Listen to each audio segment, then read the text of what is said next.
好啦，咁我哋今日嘅工作坊就開始啦。首先咧，歡迎大家嚟到我哋家長工作坊越讀越精彩二啦。咁我係今日嘅其中一位言語治療師許老師，而喺我隔離嘅咧就係言語治療師李老師。Hello，係啦，咁咧喺我哋開始之前咧，想問下大家有冇嚟過我哋嘅家長工作坊越讀越精彩一咧？如果有嘅話咧，你可以喺 chat box 度俾個 thumbs up 我，可以話俾我知你有冇join 過我哋嘅越讀越精彩一咧？哦，唔緊要，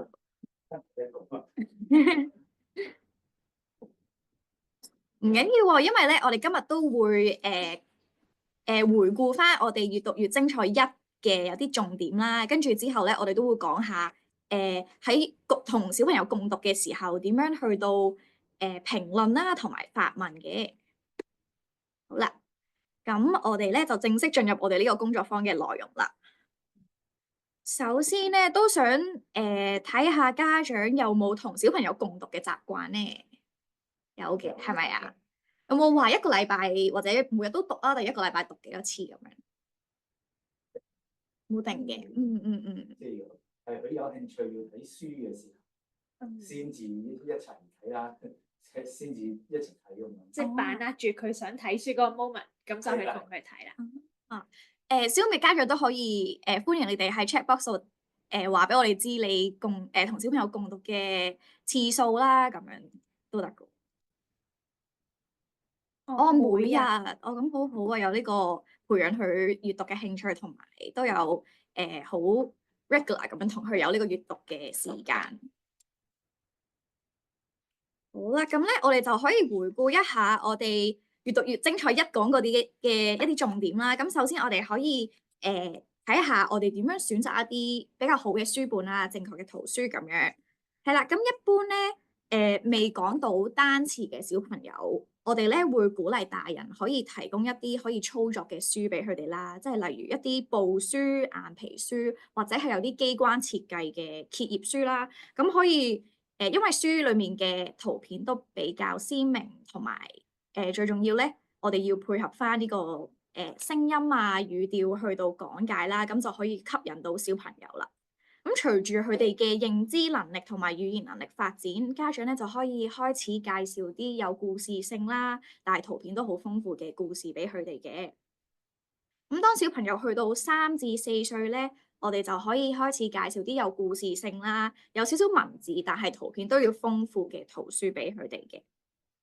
嗱，除咗選擇圖書之外咧，我哋都可能要留意翻小朋友嘅認知能力同埋語言能力啦，因為咧我哋要考慮到佢哋嘅能力，而因應佢哋嘅能力咧，即係佢哋可以做到嘅嘢，而唔係佢哋應該要做到嘅嘢，去到揀翻適當嘅圖書俾佢哋嘅。咁除此之外咧，佢哋嘅興趣都好緊要啦。例如有啲小朋友可能會對動物或者交通工具有好強烈嘅興趣嘅，而佢哋咧喺唔同嘅發展階段會對唔同嘅圖書嘅選擇有唔同嘅取向啦。如果小朋友淨係特別中意某一類圖書咧，我哋可以由佢哋嘅中意睇嘅圖書嘅興趣開始做一個切入點啦，然後慢慢開始引導佢哋讀其他類別嘅圖書，培養佢哋多方面嘅興趣嘅。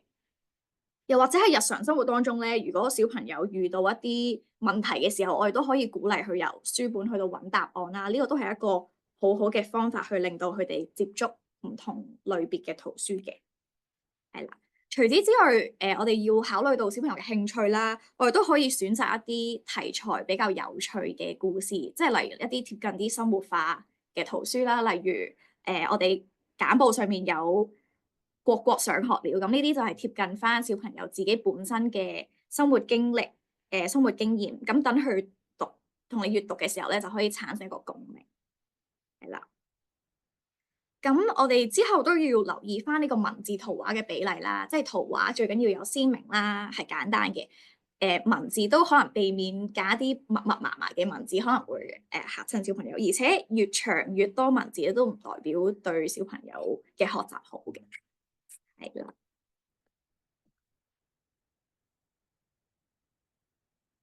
咁另外我哋喺閱讀越精彩一咧都有講過我哋點樣去到閱讀圖書嘅喎。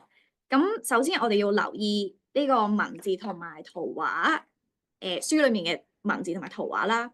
如果咧我哋揀嘅圖書文字太多咧，家長其實唔一定要每一個字都要讀俾小朋友聽嘅。我哋可以淨係需要用呢個口語簡單描述呢個重點啦。如果我哋讀啲太複雜太長嘅句子咧，小朋友可能會lost 咗，或者佢哋會令到佢哋好即係好會唔明白個故事嘅內容咯，反而會令到佢哋係啦，會影響咗佢哋閱讀嘅興趣咁樣。而另外咧，家長都可以善用呢個伴讀嘅玩具啦，啲手偶去到令小朋友更加投入個故事嘅。例如一啲故事咧會經常性出現動物啦，咁我哋就可以用一啲手偶去到配合我哋去講故事啦。因為我哋普通講故事咧，可能係用一個第三身嘅身份去到講啦，而用手偶咧就可以方便家長去到扮演唔同嘅人物，用另一個身份去同小朋友互動，就會令到小朋友更加投入，係更加生動咁樣。而除咗用呢個手偶啦，我哋都要配合翻一啲生動嘅聲音㗎喎。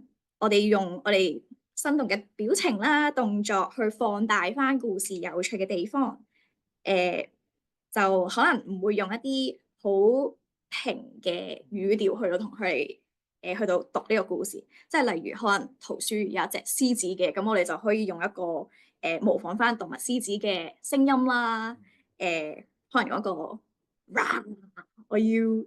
我要食咗你咁樣，跟住可能小朋友就會覺得好有趣啊，就會更加投入去嗰個，增加佢個投入咁樣啦。除咗呢個聲調、聲量、語氣，我哋都會注意翻語速，即係可能盡量慢少少咁，小朋友就可以聽清楚我哋嘅語言咁樣啦。仲有咧呢個當故事去到好情感豐富嘅劇情啦，父母咧都可以邀請小朋友一齊去扮演呢個唔同嘅角色嘅，咁等小朋友可以代入呢個主角嘅心情啦，學到呢個唔同嘅情緒，就將呢個故事情節咧帶入翻呢個現實世界啦。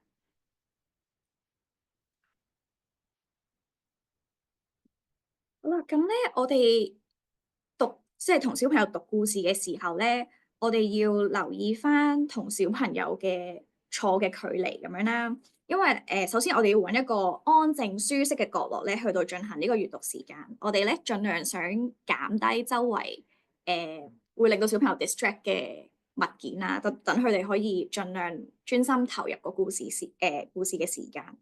嗱，而另外咧，伴讀呢嘅姿勢都好重要嘅。我哋會通常建議家長同小朋友可能45度角咁樣，咁你就會留意到小朋友注意書裡面邊一個內容啊，邊一個地方，邊一個部分咁樣，係啦。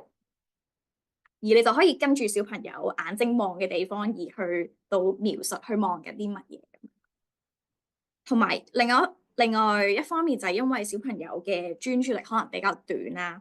佢哋會吸收嘅語言通常都係佢哋覺得感興趣嘅內容，所以咧，如果家長坐喺小朋友後面嘅話咧，就會好難觀察到佢哋留意住啲乜嘢。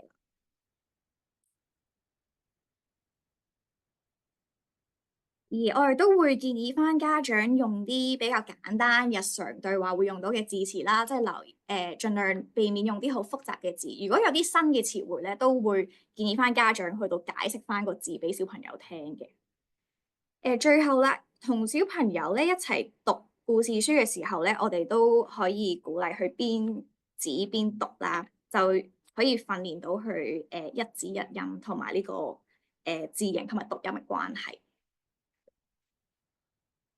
咁之後咧，我哋就會講一講點樣同小朋友讀書嘅時候點樣去作出呢個評論啦。通常咧，我哋會建議家長可能每做4次嘅評論就會發問1次咁樣嘅。咁評論咧，我哋可以透過唔同嘅方向去到評論啦。我哋可以描述一下故事嘅主角見到啲乜嘢，做緊啲乜嘢，或者故事嘅背景啊，例如好似呢個簡報上面嘅圖畫咁樣啦，我哋就可以描述故事主角做緊啲咩咧？哦，個男仔騎緊隻大象，隻大象周圍撞喎，而側邊嘅人咧都好驚啊！咁呢個就係佢哋嘅感受啦。而背景咧就係、後面有好多高樓大廈喎。咁呢個就係四個評論。咁我哋就可以問一個問題啦，而問嘅問題咧都可以關你之前作出嘅評論相關咁樣嘅。係啦，咁之後就交俾李老師可以去講一講同小朋友共讀嘅時候發問。咁咧我哋咧可能咧請家長咧都自己諗下先，同小朋友咧一齊閱讀嘅時候咧，其實你哋會點樣問問題啦？會問啲乜嘢類型嘅問題？咁呢一個咧，你哋可以諗一諗先。如果咧想分享嘅家長咧，亦都可以喺 chat box 嗰度啦，可能打出嚟啦咁樣。咁我哋咧可以一齊咧睇下到底我哋咧問嘅問題係有啲咩類型。或者問下爸爸，你平時係問啲咩類型嘅問題比較多㗎？其實通常會因應佢嗰個故事啊，嘅內容，即係講緊啲乜，就會問翻你教做緊乜嘢啊？做緊乜嘢？舉例好多隻蝴蝶咁，有幾多隻蝴蝶啊？咁樣即係咁會問圖畫有嗰樣嘢。係有家長分享就係佢哋會問一啲圖畫有嘅嘢啦，可能係做緊啲咩啊，或者可能圖畫入邊有幾多隻啊咁樣。咁有冇家長都係問一啲類似嘅問題㗎？都可以即係俾個手指公我哋咁樣，多哋睇下到底大家問嘅問題會係點樣咧？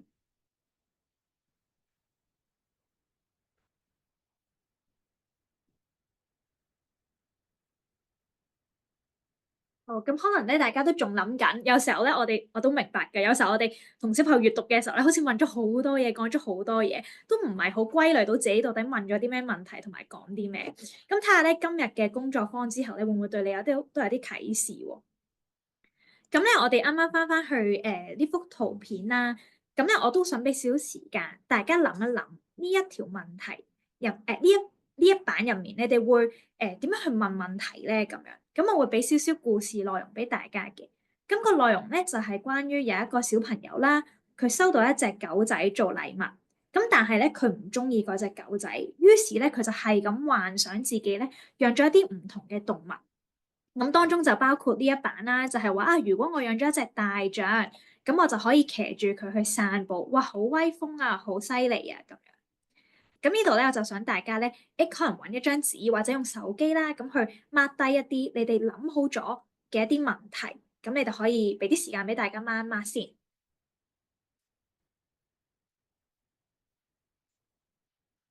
咁呢個時候都回應下，啱啱見到有Doris 啦，佢就分享咗原來佢問嘅問題咧，就可能主要係喺書入邊帶出嘅 message 啦，可能係一啲道理，或者係一啲結果你要學到啲乜嘢咁樣，或者係一啲字詞佢認唔認識咁樣。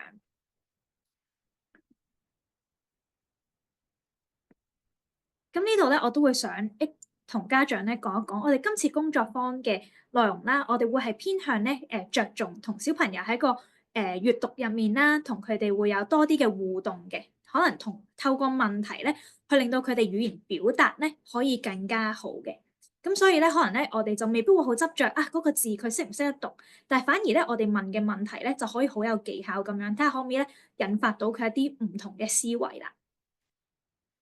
好，咁我相信咧，大家咧都已經 mark 咗一啲問題喺自己張紙或者手機度啦。咁有都可以請Zoom 嘅家長喺個 chat box 度都分享下，你哋會based on呢一版嘅故事會問啲咩問題咧？咁樣係啦，咁係啦，你又 mark 咗啲咩問題？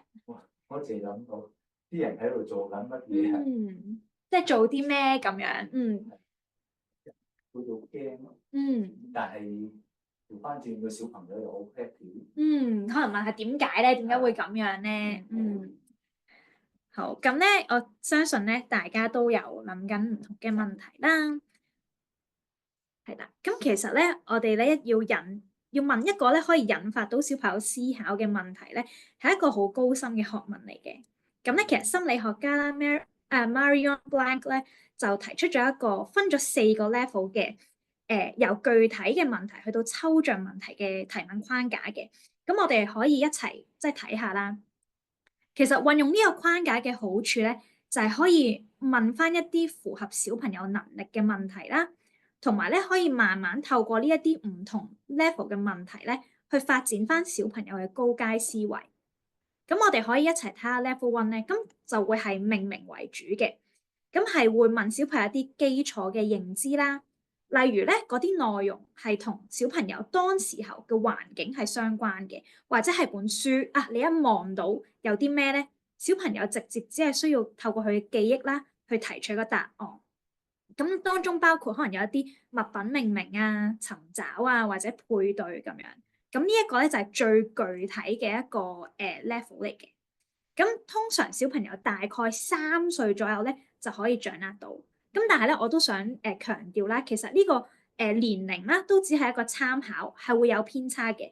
其實最終咧我哋都係睇翻小朋友嘅能力啦，去決定佢用邊一個 level 嘅問題去問佢多啲嘅咁樣。好啦，咁之後咧我哋又可以去睇下 level 2啦。咁 level 2就多啲係描述嘅，咁描述咧就會可能講多啲，到底呢件事或者呢個情節係有邊一個人啊，係咩嚟㗎，係邊度㗎，或者嗰一樣物品係有啲咩用㗎咁樣。咁而咧我哋當中都會可能透過一啲句子填充嘅一啲方法去問佢哋啦，或者咧會有一啲分類嘅問題嘅。咁呢一個 level 咧就係小朋友咧會透過一啲佢已經知道嘅物品嘅一啲細節去回答我哋嘅。咁呢個就大約4歲左右會掌握啦。咁而 level 3啦，即係再高階啲咯喎，咁就係重述啦。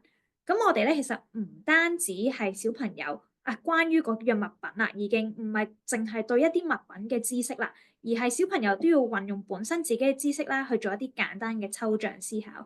例如咧，就係可能佢哋要諗翻到底成個故事嘅情節係點樣啊？佢哋要講下嗰啲物品到底要點樣運作嘅，係每一個 step 係點樣用嘅，甚或乎咧係佢哋要去推測啦故事嘅情節，可能講一啲感受啊、情緒、字詞嘅定義啦，甚至乎係佢會揾翻物品之間一啲相同或者相異之處咁樣。好啦，咁去到最抽象嘅問題會係邊一類型咧？咁就係level 4啦，我哋會係有啲推理同埋推論同埋解釋嘅問題。咁小朋友就要運用自己本身嘅知識啦，同埋日常經驗咧，去做一啲解難同埋推理。咁甚至乎咧係要提供一啲解釋嘅。咁當中包括可能佢要講一啲某一啲情節有啲問題發生咯喎，佢要講一啲解決方法啦。佢要推論翻某啲情節嘅起因或者原因啦，甚至乎係代入個角色，諗下如果你係個角色，你會點樣做咧？或者某一啲情節發生嘅話，咁你又可以點樣做咧？或者係嗰個故事之後嘅走向會係點樣咧？咁樣。咁啱啱咧都見到咧有啲家長都分享咗佢哋嘅一啲諗到嘅問題啦，咁我哋都可以一齊睇下，到底大家會估下，咦？呢一啲問題係屬於邊一個 level 咧？咁樣。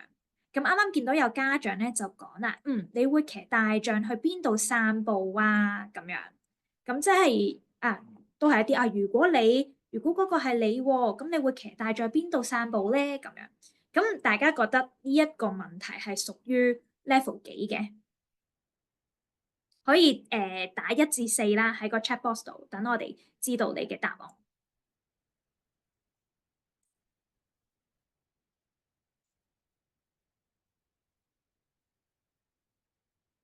等我睇下先。有家長覺得係2啦，有啲家長係覺得係4啦，咁樣。好，咁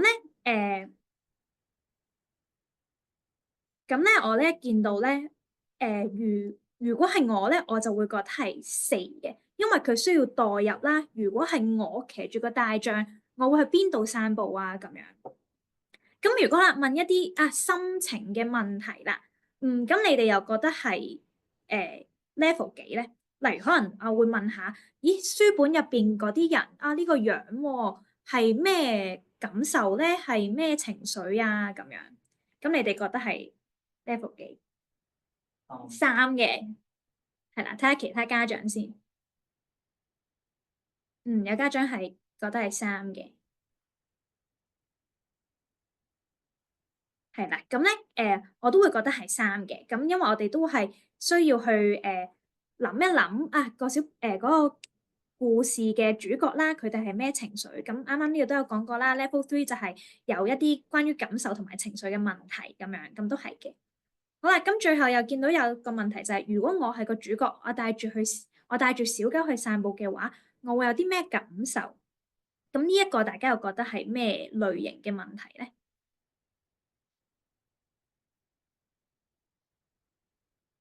有家長講3，呢個我覺得有少少 tricky 嘅。online 嘅家長有冇一啲 idea 覺得係即係應該係 level 幾？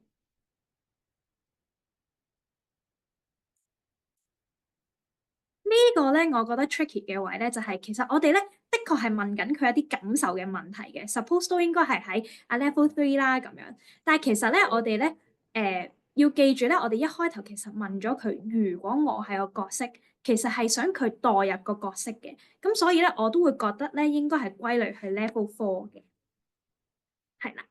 咁咧啱啱大家就咁聽完喎，好似都仲係好混亂。咦，到底呢一啲問題到底實質係點樣問㗎？咁咧，我而家咧都會有少少示範俾大家睇下嘅。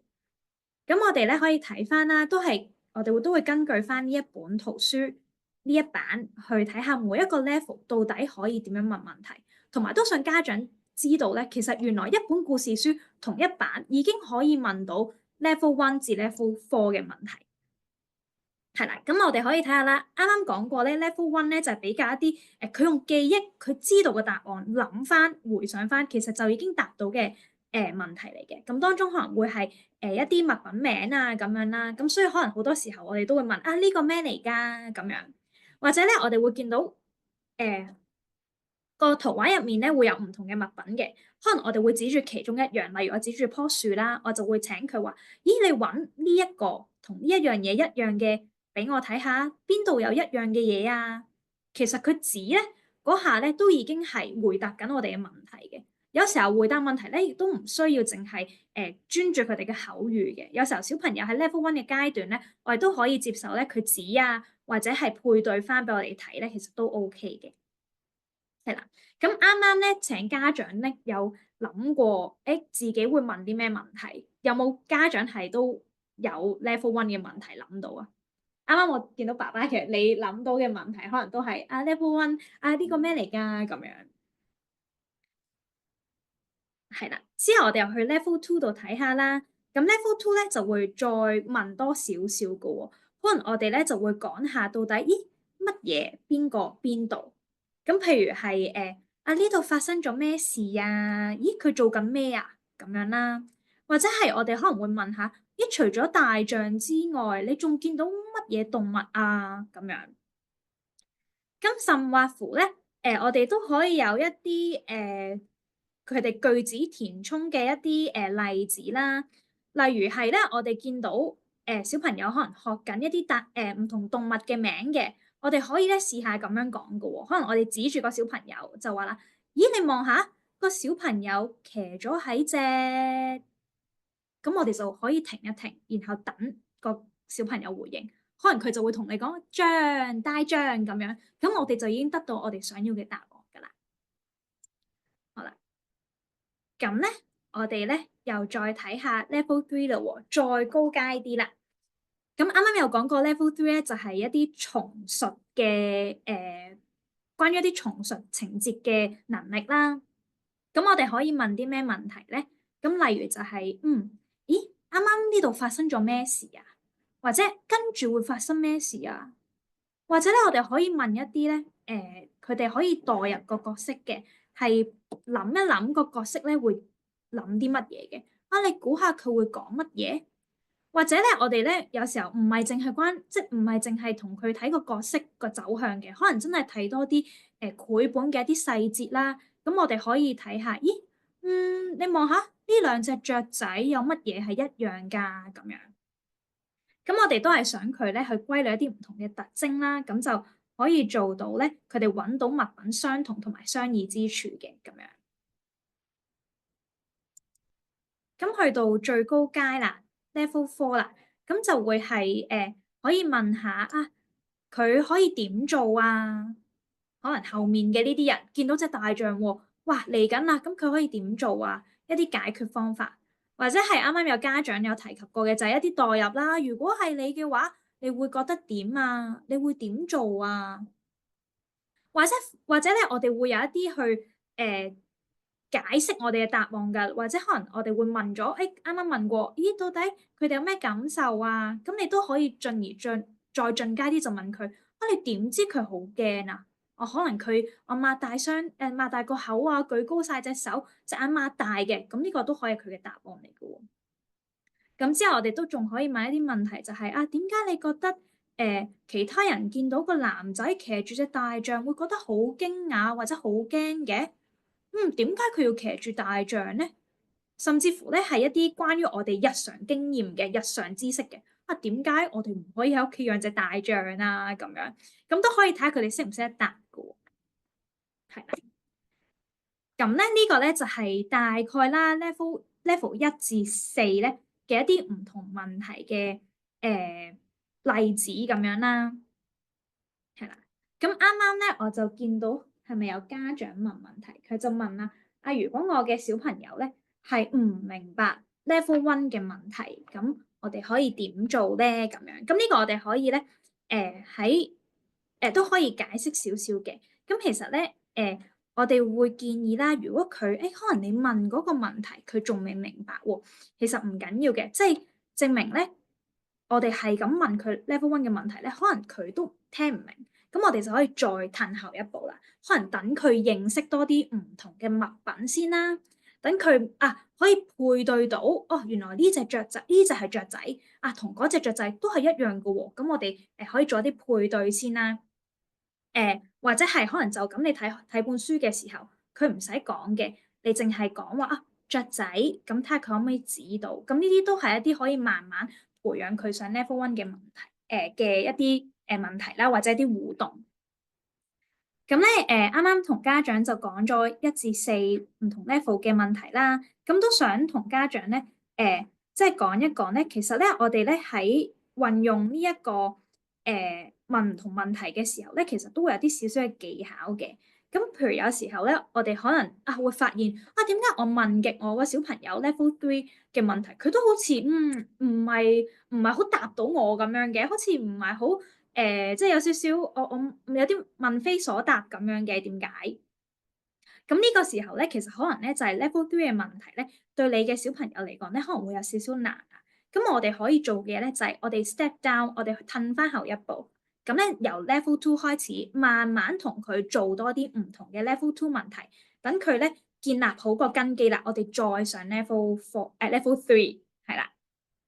咁樣咧，如果我哋咁樣做咧，一嚟我哋打好基礎啦，二嚟咧，其實我哋不停咁問一啲小朋友唔識嘅問題咧，其實小朋友咧佢會越嚟越覺得呢個共讀嘅時間咧好悶啦，冇咩信心啦，更加唔想同你傾，即係更加唔想同你一齊閱讀嘅，係啦。咁同埋咧，我哋都會希望咧家長喺問問題嘅時間咧，唔係一炮過問好多問題嘅，而係每一個問題咧，我哋都會等待嘅。咁例如可能我舉一個例子啦，可能問老師，呢個咩嚟㗎？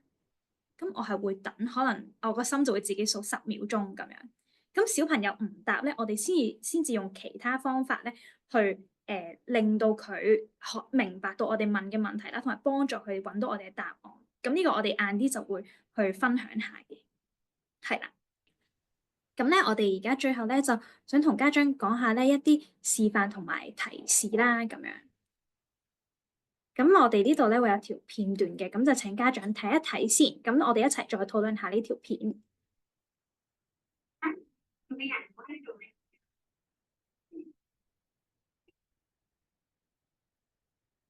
唔好意思，我補充下先。咁喺片段入面咧，戴眼鏡嘅李老師咧係做緊成人嘅角色啦。咁我咧就係做緊小朋友嘅角色嘅。咁我哋呢一個階段咧，個小朋友可能個語言能力咧都係弱啲嘅，可能佢會明到一啲唔同嘅嘢。咁我哋可以繼續睇下。你做乜嘢啊？咩嚟㗎？係喎，你講啊。係喎，有蘿蔔喎。然之後佢喺度做緊乜嘢啊？呢度做緊乜嘢啊？呢個咩嚟㗎？係喎，咩顏色啊？係咩顏色㗎？你講啦，你識㗎喎，咩顏色啊？你識㗎喎，你講啦。係啡色。你講啦，啡色係啦，你識講㗎。我哋仲未睇完喎，呢度咧。好啦，咁咧可以同家長討論下啦。到底條片有冇啲你哋覺得做得好或者要改善嘅地方咧？有冇啲咩睇法啊？好似我，係咯，你講，但係佢又唔肯。有家長會身同感受啊，好似我啊，即係想講，但係又即係想佢講，但係佢又未必講到咁樣。可以俾 choice 佢選擇係咪啊？好，咁咧我哋好快咁講一講呢條片啦。咁其實咧呢條片咧，我哋咧會覺得咧佢有好多可以改善嘅空間嘅。咁例如係佢問咗好多問題啦。我哋啱啱有講過就係我哋問問題嘅時候，我哋可能要停一停啦。同埋當佢唔回答嘅時候，我哋淨係指住係咁講話你識啊，你識啊，你講啦。其實小朋友係咪真係會回應你咧？咁呢個又可以留翻俾家長去諗一諗。啊，你哋日常嘅時候係咪都係佢同你講嘅時候，佢就會回應你喎？咁咧，我自己嘅經驗咧，就好多時候都唔係嘅。咁但係我哋又可以點樣令到小朋友咧去即係答到我哋嘅問題咧？咁樣，咁我哋可以睇下之後呢條片啦。咁呢條片咧，我都講一講啦。咁就係我同片段入邊咧個角色就會調翻轉啦。我咧就會係一個成人，而戴眼鏡個李老師咧就會係一個小朋友。哇！佢哋食蘿蔔啊 ！bird 啊 bird 雀仔啊 bird 雀仔飛，吱吱吱，吱吱吱，吱吱吱，係啊雀仔飛飛。有雀仔飛，係啊有雀仔飛，喺棵樹度雀仔飛，喺棵樹度，係啊，咦？雀仔喺樹，係啊，雀仔喺樹度啊。carrot 有蘿蔔啊 ，carrot 蘿蔔啊，佢哋一人一半啊，俾一半，俾半，係啊，俾一半啊，半白。半個蘿蔔啊，係喎，你知喎，係啦，咁想問下家長呢條片又有啲咩做得好嘅地方咧？你哋有冇留意到？可能比上一段片做得好嘅地方。引導。係啊，佢同埋家長嘅角色，即係李老師都可能有停頓到俾小朋友去思考啦，而唔係即刻就話你講啦，你識㗎咁樣，係啦。咁聲調方面咧，聲調啊語速方面有冇留意到同上一段片有啲咩唔同嘅地方咧？高低一樣唔錯，係高低。係啊，即係佢可能運用一個生動啲嘅聲調啦，去到令到小朋友更加投入啦。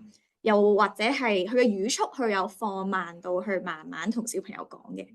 另外一點好重要嘅都係小朋友指住圖書命名，而家長都有讚賞又回應翻小朋友嘅嘗試咁樣咯。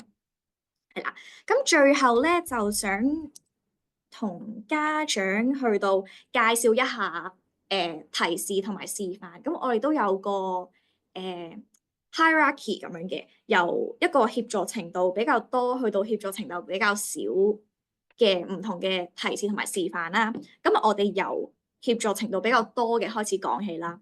咁如果小朋友係需要多少少幫助咧，我哋可以直接去俾個答案示範俾小朋友睇咁樣嘅。而再冇咁多協助，即係如果佢需要嘅協助比較少咧，我哋可以係提供口頭提示啦，即係例如俾2揀1嘅選擇佢，哦係沙灘定公園啊，咁就去到prompt 佢去到回應。而另外一種提示咧，就可能係俾答案嘅第一個字佢啦，即係例如如果個答案係沙灘，咁我哋就講沙，就係啦，等小朋友去到填充咁樣。仲有咧，另外一種口頭提示就係可能答案嘅第一個音就，咁呢個都係協助程度比較少嘅。再上一級咧，就可能係視覺提示啦。我哋可能揭翻去書嘅相關嘅圖畫同埋頁數，就指出去，咁俾適量嘅時間小朋友去到停頓去思考。而協助程度最少嘅提示咧，就可能係我哋停一停，頭先可能話數10秒咁樣，就俾小朋友去思考，就等佢自行回答咁樣啦。